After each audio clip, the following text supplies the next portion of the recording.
నమస్తే, welcome to BCN news. నా పేరు మానస. ముందుగా ముఖ్యాంశాలు. జగన్ తన మానసిక పరిస్థితిని ఓసారి పరిశీలించుకోవాలన్న ఎమ్మెల్యే గంట. గతంలో విశాఖ రాజధాని అన్నారని ఇప్పుడు మావిగన్ అంటున్నారని ఎద్దేవా.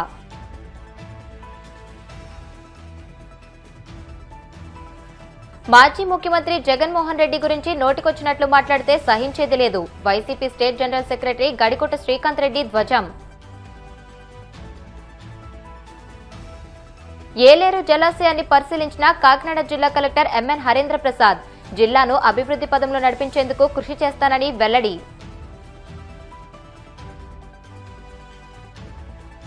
గోవింద నామస్మరణతో మార్మోగిన కోనసీమ తిరుమల. వాడపల్లి వెంకన్న దర్శనానికి పోటెత్తిన భక్తజనం. మాజీ సీఎం జగన్ తన మానసిక పరిస్థితిని ఒకసారి పరిశీలించుకోవాలని మాజీ మంత్రి ఎమ్మెల్యే గంటా శ్రీనివాసరావు సూచించారు. గతంలో విశాఖ రాజధాని అన్నారని ఇప్పుడు మావిగన్ అంటున్నారని ఎద్దేవా చేశారు. విశాఖలో ఆయన మీడియాతో మాట్లాడారు.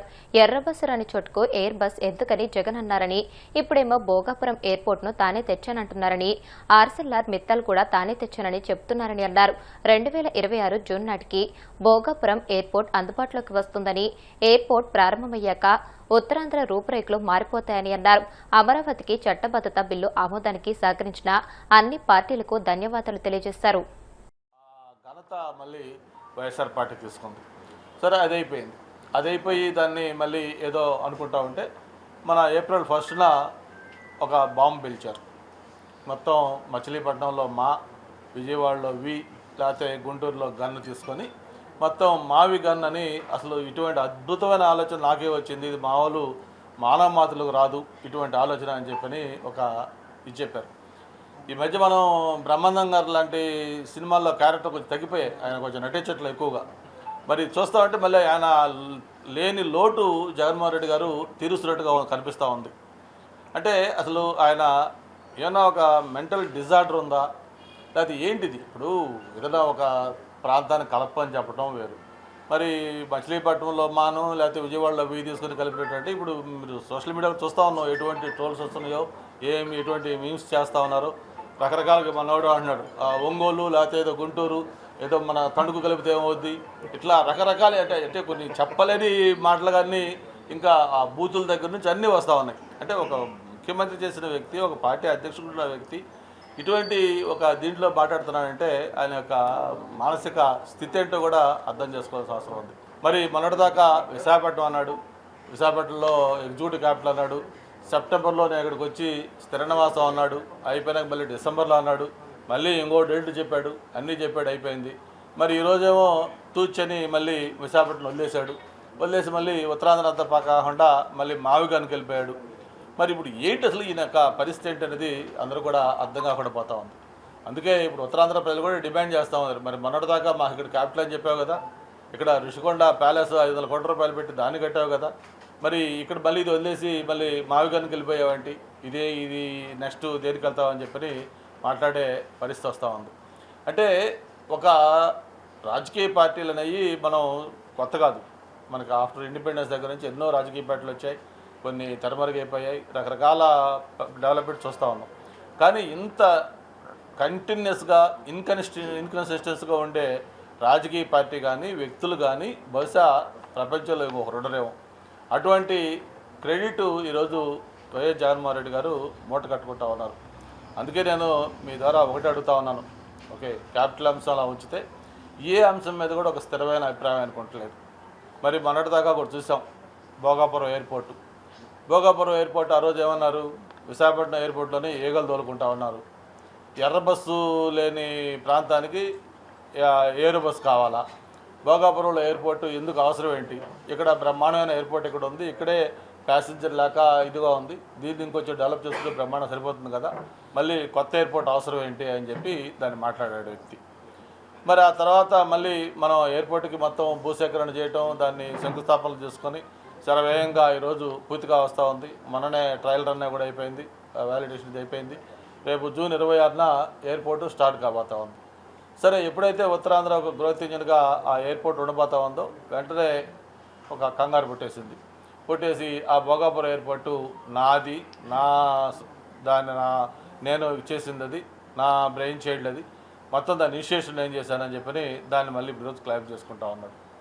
అట్లా ఒక్కటి కాదు, మరి ఆ రోజు గూగుల్ ఏదైతే మనం విశాఖపట్నం గూగుల్ డేటా సెంటర్ వస్తుంటే ముందు దానివల్ల ఉపయోగం ఏంటి, దాని అదేమి వేస్ట్, దానికి ఉద్యోగాలు రావు లేకపోతే ఇంకోటి రావు, అది కాదు ఇది కాదు అని చెప్పాడు.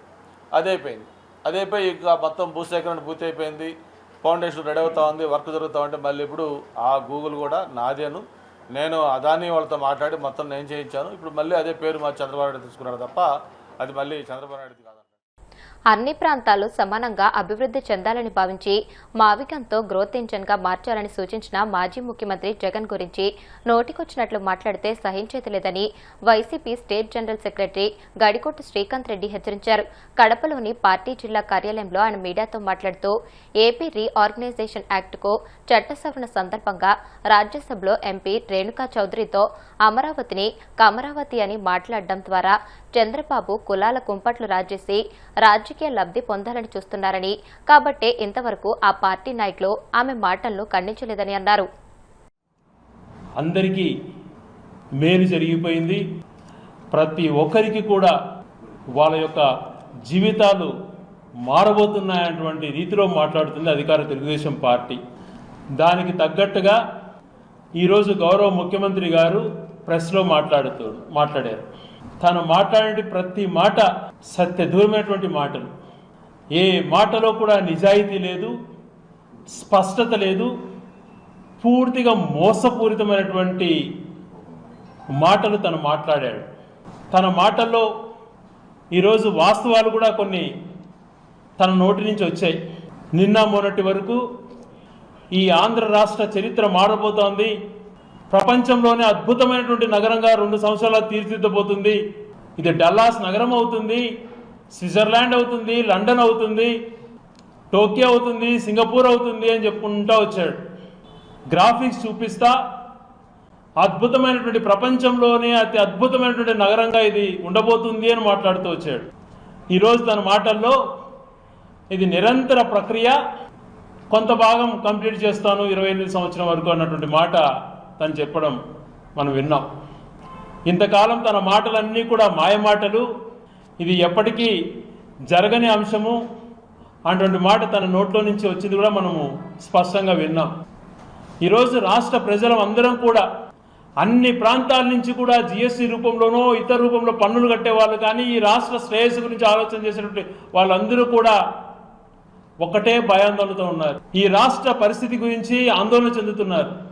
ఇన్ని లక్షల కోట్ల రూపాయలతో ఇంత ప్రజలంతా అన్ని ప్రాంతాలకు సంబంధించినటువంటి వాళ్ళు ప్రజలంతా పన్నులు చెల్లింపేటువంటి డబ్బుతో ప్రజలకు ఉపయోగపడే విధంగా ఆలోచన చేయకుండా దీర్ఘకాలికంగా మన పైన అప్పుల భారం పడే విధంగా అప్పులు తెస్తూ అది కూడా అధిక వడ్డీలతో కార్పొరేషన్ లోన్లు కానీ మిగిలినటువంటి లోన్లు ఎక్కడి నుంచో లోన్లన్నీ పట్టుకొస్తూ కొన్ని బిల్డింగులు కట్టడానికి కొంత ఇన్ఫ్రాస్ట్రక్చర్ ఏర్పాటు చేయడానికి 2 లక్షల కోట్ల రూపాయలు ఖర్చు పెట్టి నామరూపమైనటువంటి చిన్న కొంచెం సీడ్ క్యాపిటల్లో మాత్రం కంప్లీట్ చేయగలుగుతామన్న మాటలు విన్నప్పుడు మిగిలిన ప్రాంతాల యొక్క పరిస్థితి ఏంటి అని ఆలోచన వస్తూ ఉంది.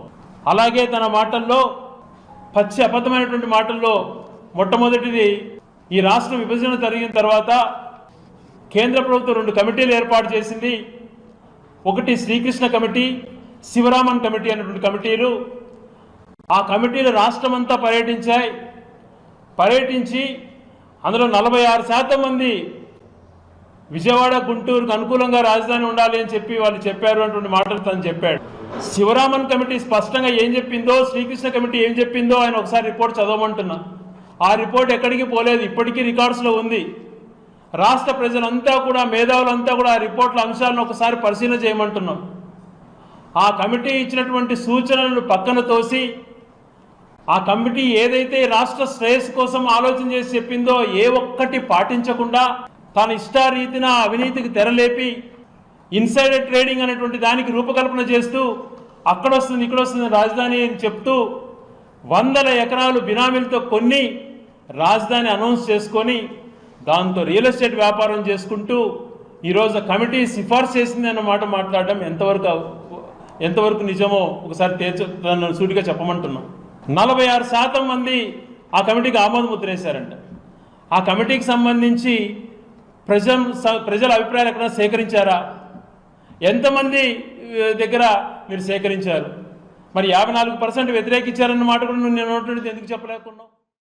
ముఖ్యమంత్రి చంద్రబాబు ఆదేశాల ప్రకారం కాకినాడ జిల్లాను అన్ని విధాల అభివృద్ధి పదంలో నడిపించేందుకు అవసరమైన చర్యలు తీసుకోవడం జరుగుతుందని జిల్లా కలెక్టర్ ఎంఎన్ హరేంద్ర ప్రసాద్ పేర్కొన్నారు. ఏలేశ్వరంలోని ఏలేరు జలాశయాన్ని సంబంధిత ఇంజనీరింగ్ అధికారులతో కలిసి ఆయన పరిశీలించారు. జలాశయంలోని ప్రస్తుత నీటి సామర్థ్యం, త్రాగునీటి సరఫరా, పోలవరం ఎల్ఎంసీ ద్వారా వచ్చే నీళ్లు, పంటకు దిగువకు విడుదల చేస్తున్న నీరు, రోజువారీ మెయింటెనెన్స్ వంటి వివరాలను ఇంజనీరింగ్ అధికారులతో మాట్లాడి అడిగి తెలుసుకున్నారు. అనంతరం అక్కడ ఉన్న పవర్ హౌస్ ను పరిశీలించి పనితీరును అడిగి తెలుసుకున్నారు. నేను కాకినాడ జిల్లా కలెక్టర్గా ఈ నెల 1వ తారీఖు బాధ్యత స్వీకరించడం జరిగింది.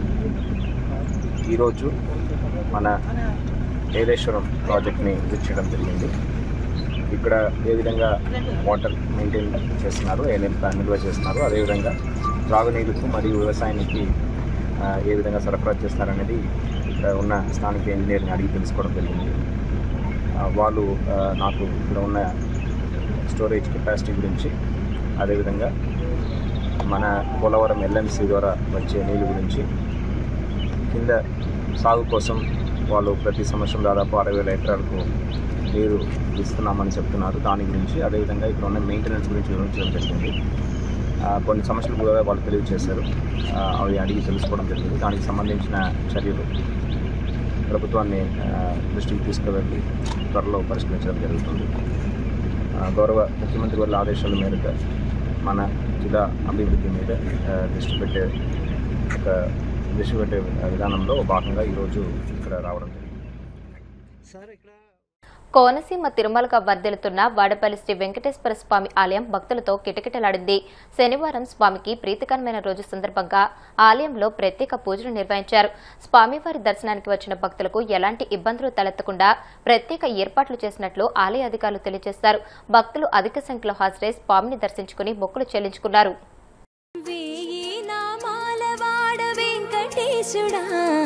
మూడు నామాల ముద్దు శ్రీనివాసుడా, నామాల వాడ వెంకటేశుడా, మూడు నామాల ముద్దు శ్రీనివాసుడా, కోటి కోటి దండాలయ్య కోనేటి రాయడా, కోటి కోటి దండాలయ్య కోనేటి రాయడా, కోరుకున్న వారి కొంగు బంగారు దేవుడా,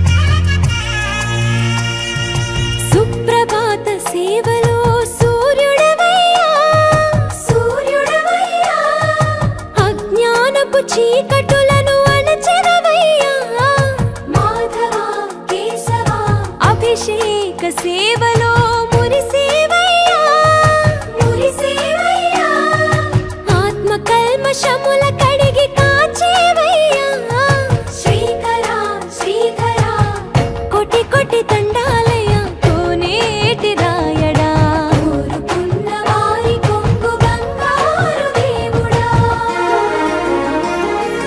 పద్మనాభ హృషికేశ, పద్మనాభ హృషికేశ, పన్నగ శయన, పరశురామ బలరామ రఘుకుల రామ, పురుషోత్తమ పుణ్య పురుష పుండరీకాక్ష, వామన వాసుదేవ వాంఛిత వరద, వీణామాల వాడ వెంకటేశుడా, మూడు నామాల ముద్దు శ్రీనివాసుడా.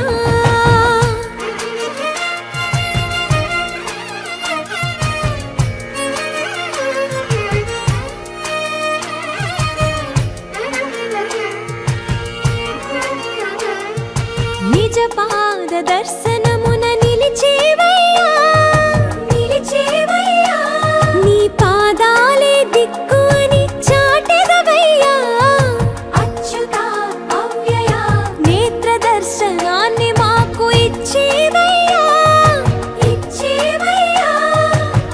మంచి మార్గమున మమ్ము నడిపేవయ్యా మురహరా.